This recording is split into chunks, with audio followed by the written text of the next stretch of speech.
President Donald Trump has now escalated his push to take control of Greenland. He's targeted Denmark and 7 other European countries with fresh tariffs of up to 10% to begin with. He's also said that it's going to be raised to 25% by June this year. Now, the message from Washington is blunt trade pressure will continue until Europe comes to terms, especially on the negotiating table over Greenland. European Union leaders, of course, all of them have finally united. They are now pushing back hard, warning of a dangerous downward spiral in these transatlantic relations. They have called the use of tariffs to force a Greenland deal absolutely unacceptable, cautioning that it could seriously damage US-EU ties. On the ground, protests are intensifying in Denmark with a clear message from the streets and the leadership alike. The island is not for sale. So is the US using economic threats to strong arm its NATO ally? And does this mark a new fracture within the Western alliance itself? Let me quickly bring in my esteemed guests today. I'm joined in by Professor Edward P. Joseph, who's a senior fellow at the SAIS Foreign Policy Institute. Good to have you, Professor. Also joined in by Adele Nazarian, who's a senior fellow at the Cold Institute for International Strategy. If I could begin with you, Professor Joseph, how do you view this? Donald Trump's unpredictability is not new, but here what's standing out is that he's not just targeting his adversaries, he's also using tariffs to target his allies, that too when you look at, say, the NATO alliance as a whole. Akanksha, first, good to be with you. Let me wish you a Happy New Year to you too. For this first occasion to see you. And just that you're absolutely right. This is a new level of absurdity. I think this is the only way to describe it for Donald Trump in his impulses, his reactions, his foreign policy. It's a new level of absurdity. And the good news here, the good news is that Republicans in the US Congress appear to recognize that, and increasingly recognizing the underlying fact here, which is that Donald Trump is losing support domestically. And the Republican Party is in a weak position going into this critical midterm year elections when Donald Trump doesn't have an answer for domestic complaints about high costs, which he mocks. He's going on the well-known path of distraction and, of course, indulging his impulses. And you're absolutely right. It completely puts into question, which Trump already had, the U.S. commitment to NATO. And it will backfire because it will simply not work. And finally, Akanksha, let me just underscore here, it's completely unnecessary, which is why I said at the beginning that it's absurd. The U.S. already has this agreement that gives it a broad ability and the ability to put military bases on Greenland, which the United States already has. It has a very cooperative and loyal ally in Denmark, and there's no resistance to working cooperatively with the United States. So it's just a new mark of Trump's absurdity. Adele, Edward has right now highlighted a very interesting point. This is a critical year for the Republican Party, given that they will be headed into the midterm elections. One wonders, does he even have that kind of backing within US Congress, let alone his own party? And will placing the friends and foes on the same alignment ensure an America First agenda? Thank you. Great to be on with you again and with the professor. I have to say, I think President Trump has very strong support among the Republican base and among, believe it or not, many moderates. Increasingly, some Democrats, believe it or not, are also coming around the bend. I think the midterms are showing strong, honestly, and I think that there's a few fringe Republicans who, of course, you have the Rand Pauls, let's say, and a few others who are more libertarian-oriented, who, of course, are going to absolutely be opposed to this, taking over of Greenland. But I think for the most part, he has a very strong showing. And I do believe that to address the earlier comments by Professor Joseph, that this is actually a really wonderful opportunity for both the United States and for the Greenland population. And we can get into that in a little bit. I think that if there's four different possibilities to how this can occur. In my opinion, I think that the full U.S. territorial acquisition will be the least likely, as Edward had said.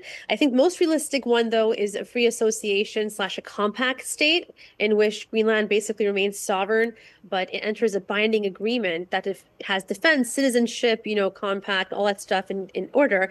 But of course, different social services like welfare, healthcare, paying for different educational services will be a combination of U.S. taking it over, plus, the local Greenland economy.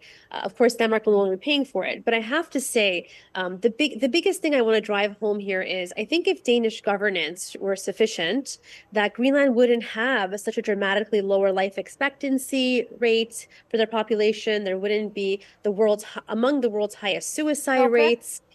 Tuberculosis rates that are really, really closer to underdeveloped and developing countries, not reflecting Nordic ones. I live part-time in Sweden. Scandinavia is incredible.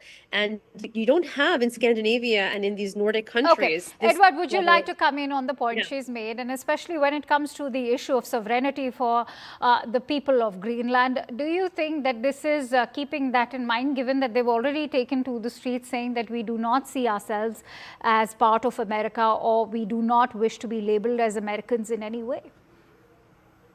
Right. Of course, you're 100% correct, Akansha, which is ironic. Here's this president who wants to listen to the American people, but doesn't want to give any other country the right to listen to its own people. And a survey, 85% of Greenlanders do not want to be part of the United States. So, so this is just rampant. This is just rampant ignoring the views of the people who live there. There's so many things I can respond. Okay, let's go politically. We know for a fact that Donald Trump is very worried, as is the Republican Party, about his low standing in the polls and about the likely outcome of the midterm elections, in which the Republicans barely hold on to the House of Representatives at present.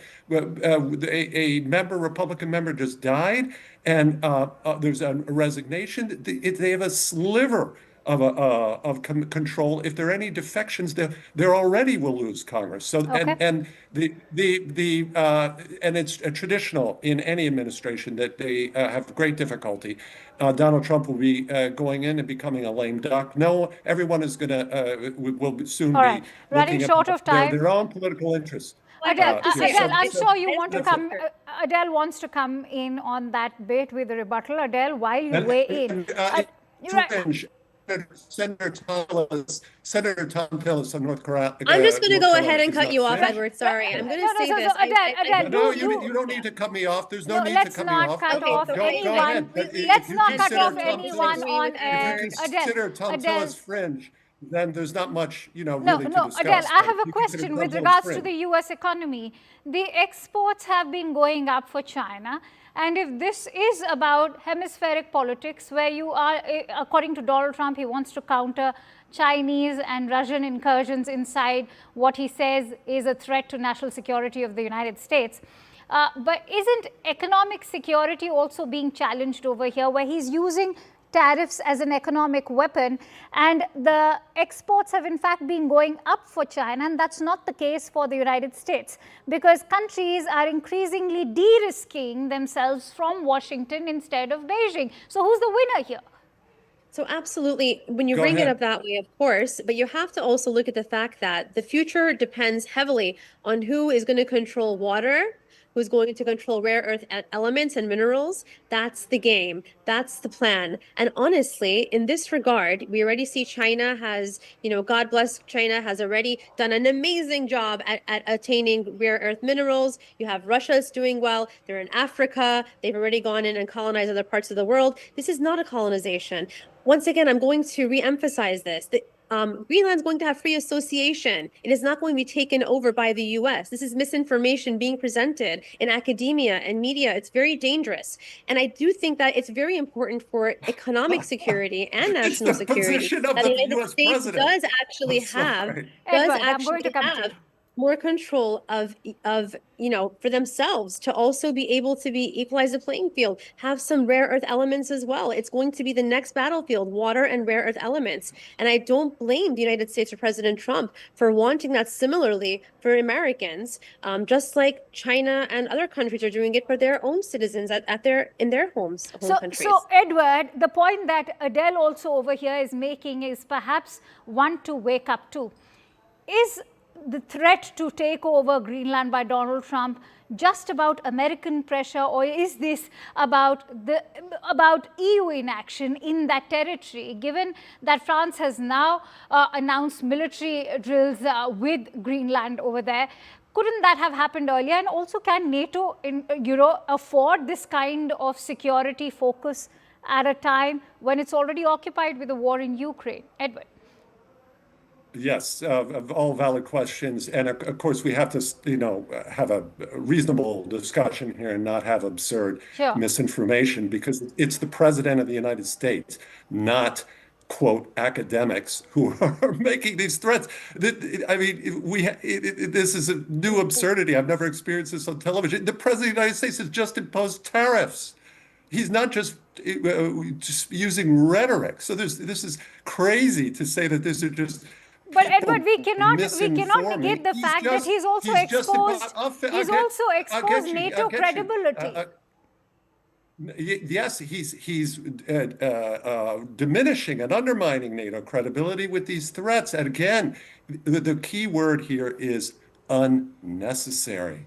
Unnecessary. No one is arguing, no one serious is arguing that Greenland isn't significant. No one who has any knowledge argues that the Arctic is not increasingly important, especially with global warming. Of course, something Donald Trump denies, but with global warming, of course, those sea passages become more important. Which is no. We're not going to interrupt because I don't interrupt you. So we're not going to, and Akanksha does not like that. So we're not going to interrupt. But we're going to respond 30 seconds, to the I have question. to wrap up. And the question is how to go about the challenge posed by Russia and China. And the answer is very straightforward. With your friends and allies and partners, as Denmark has been. And so there's no argument here. We see Republicans in Congress what emerges out of the summit. That is going. No, I'm sorry. We'll have to wrap up now. Let's see what emerges out of the summit. This is a time when allies need to join hands, especially if they're seeing an external threat, not in fact tariff your allies. And perhaps the president may be the best person to decide on that. Many